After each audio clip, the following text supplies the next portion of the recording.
Adik-adik, coba kalian perhatikan teks berikut ini ya. Sudah? Nah, ini adalah salah satu contoh teks cerita. Sekarang coba kalian perhatikan paragraf pertamanya ya. Nah, kira-kira paragraf pertama ini membicarakan tentang apa ya? Yuk kita cari tahu.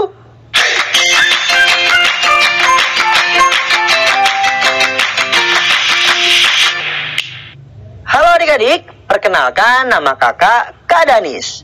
Bersama Kak Danis, kita akan belajar menemukan gagasan pokok dan gagasan pendukung di tiap paragraf pada suatu bacaan.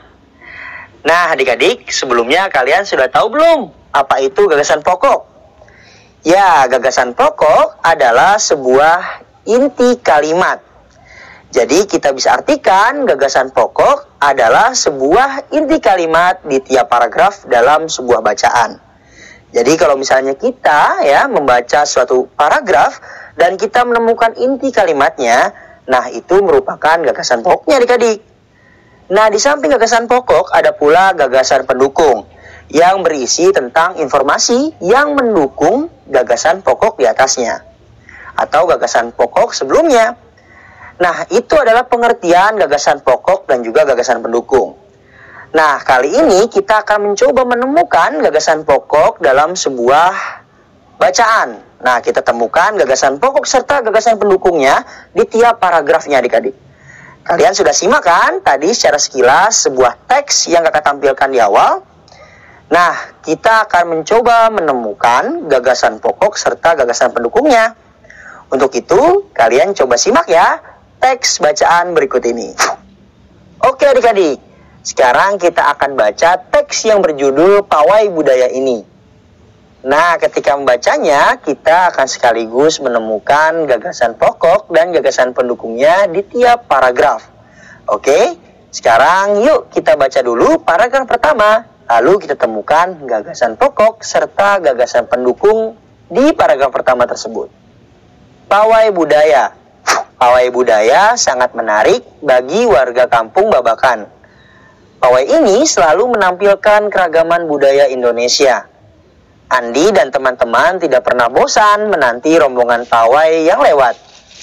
Tahun ini mereka datang ke alun-alun untuk melihat pawai tersebut. Terdengar suara gendang yang menandakan rombongan pawai semakin dekat.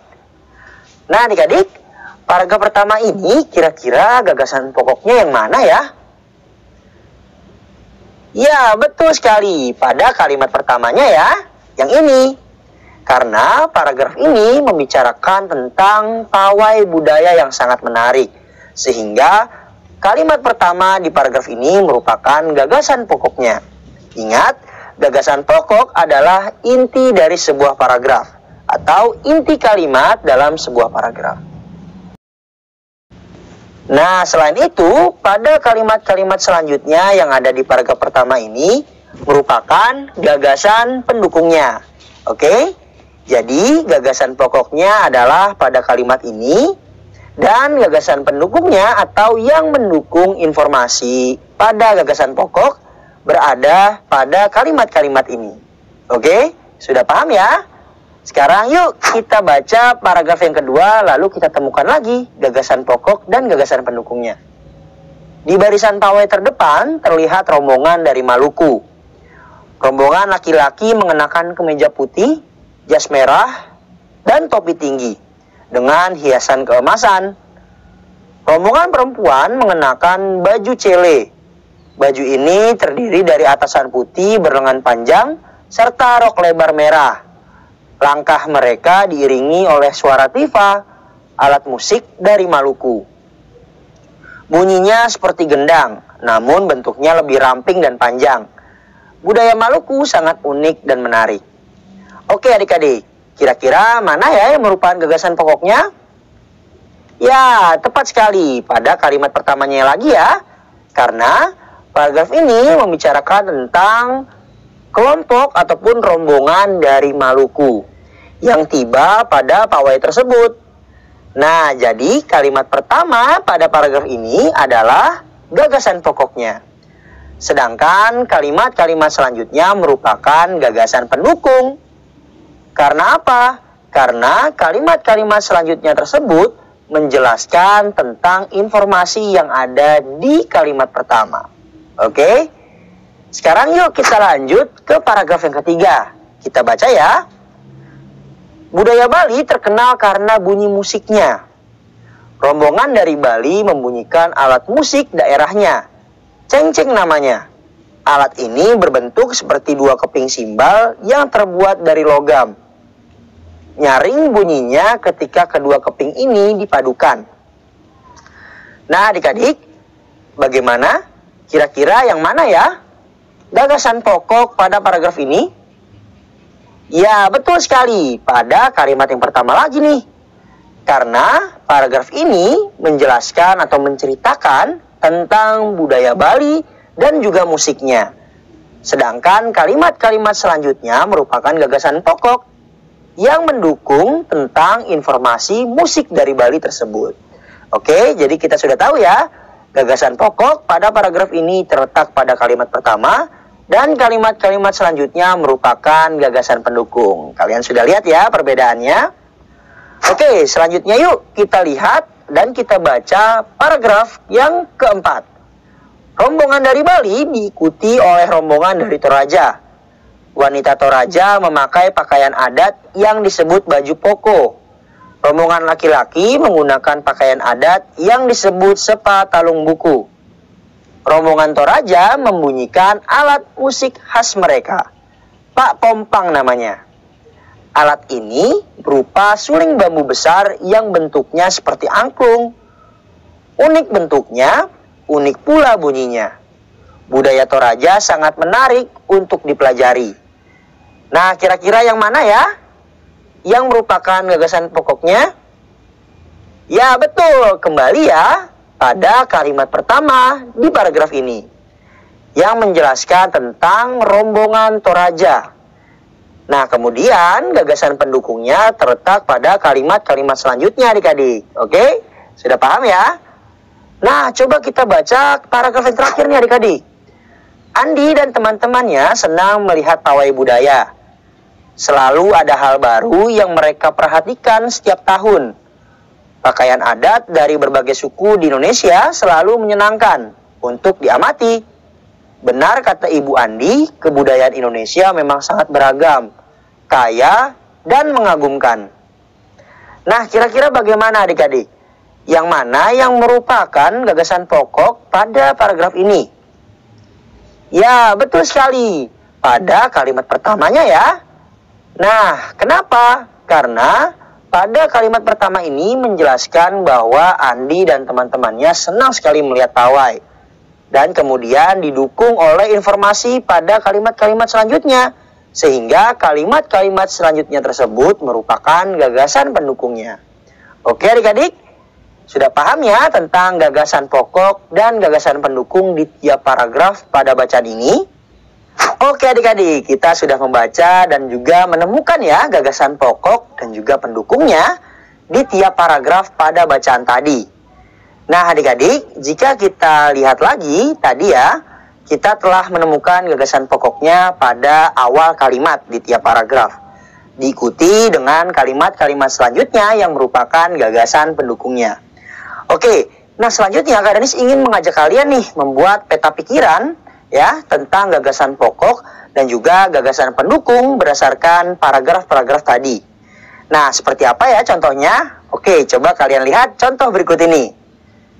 Nah, peta pikiran ini yang harus kalian buat adik-adik. Oke? Nah, dalam peta pikiran ini ya kita bisa lihat ada gagasan pokok dan juga beberapa gagasan pendukungnya.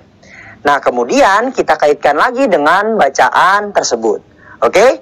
Nah, ini adalah contoh ya peta pikiran pada paragraf 1. Seperti apa contohnya? Oke, kalian simak ya. Nah, adik-adik, ini adalah contoh peta pikiran paragraf yang pertama. Kita bisa lihat ya, tadi gagasan pokoknya adalah di kalimat pertama, yaitu ini. Pawai budaya menarik perhatian warga Kampung Babakan. Nah, ini adalah gagasan pokoknya. Tadi kita sudah temukan ya. Nah, coba kalian lihat ya, ada juga gagasan pendukungnya. Seperti ini adik-adik. Jadi kalian posisikan gagasan pendukungnya ya, seperti ini. Jadi kita bisa lihat nih, pada kalimat-kalimat selanjutnya itu merupakan gagasan yang mendukung atau gagasan pendukung dari gagasan pokok. Oke? Nah, ini adalah contoh peta pikiran untuk gagasan pokok dan gagasan pendukung paragraf pertama. Bagaimana kira-kira ya paragraf yang kedua? Oke, coba kita buat yuk. Nah, tadi kita sudah tahu ya, pada paragraf kedua gagasan pokoknya adalah pada kalimat pertamanya, yaitu ini. Di barisan pawai terdepan terlihat rombongan dari Maluku. Nah, kita bisa posisikan kalimat pada gagasan pokok ini di kolom ini. Nah, jadi kita sudah posisikan kalimat ataupun gagasan pokok tersebut pada bagian ini. Lalu, pada bagian yang masih kosong ini, kita bisa masukkan atau posisikan gagasan pendukung dari paragraf tersebut. Seperti ini misalnya. Rombongan laki-laki mengenakan kemeja putih, jas merah, dan topi tinggi dengan hiasan keemasan. Nah, kalimat tersebut kita bisa posisikan pada bagian ini. Selanjutnya, misalnya kalimat selanjutnya ya. Rombongan perempuan mengenakan baju cele. Nah, kalimat ini kita bisa posisikan di bagian ini. Kemudian lanjut. Ada kalimat ya, yaitu baju ini terdiri dari atasan putih berlengan panjang serta rok lebar merah. Nah, kita bisa posisikan di bagian ini. Kemudian ada pula kalimat, langkah mereka diiringi oleh suara tifa, alat musik dari Maluku. Nah, kita bisa posisikan di bagian ini. Kalimat pada gagasan pendukung selanjutnya adalah, bunyinya seperti gendang, namun bentuknya lebih ramping dan panjang. Oke, sekarang kita posisikan kalimat ini pada bagian ini adik-adik. Oke, terakhir ya, kita baca kalimatnya yaitu, budaya Maluku sangat unik dan menarik. Nah, kita bisa posisikan pada bagian ini nih adik-adik. Oke? Nah, ketika kita membuat peta pikiran tentang gagasan pokok serta gagasan pendukung seperti ini, kita harus sesuaikan jumlah bagian-bagiannya sesuai dengan kalimat-kalimat pada gagasan pendukungnya. Misalnya, jika kalimat pada gagasan pendukungnya ada 6 kalimat, maka kita akan buat bagian-bagian ini 6 bagian. Oke adik-adik, sudah paham ya? Nah, selanjutnya kalian bisa membuat peta pikiran untuk paragraf ketiga, keempat, dan juga yang kelima. Oke, pasti bisa dong ya? Nah adik-adik, kita sudah menemukan ya gagasan pokok dan juga gagasan pendukung dari teks cerita tersebut. Nah, dari teks cerita tadi, kita telah menemukan gagasan pokok di tiap paragraf yang terletak pada awal-awal kalimatnya. Oke, atau terletak pada kalimat pertamanya. Sedangkan gagasan pendukung terletak setelah gagasan pokok. Artinya, kalimat-kalimat gagasan pendukung terletak setelah kalimat pada gagasan pokok. Oke, nah tapi perlu kalian ketahui nih adik-adik. Ternyata gagasan pokok atau inti dari sebuah paragraf tidak hanya terletak di awal kalimat nih. Nantinya kita bisa saja menemukan gagasan pokok atau inti dari sebuah paragraf yang terletak di akhir paragraf misalnya. Atau mungkin kita bisa menemukan misalnya di tengah paragraf. Oke, jadi tidak selalu ya ada di awal kalimat atau ada di awal paragraf. Oke adik-adik. Nah ingat, dalam menemukan gagasan pokok kita harus baca dengan cermat di tiap paragrafnya adik-adik. Oke, mudah ya. Sampai jumpa.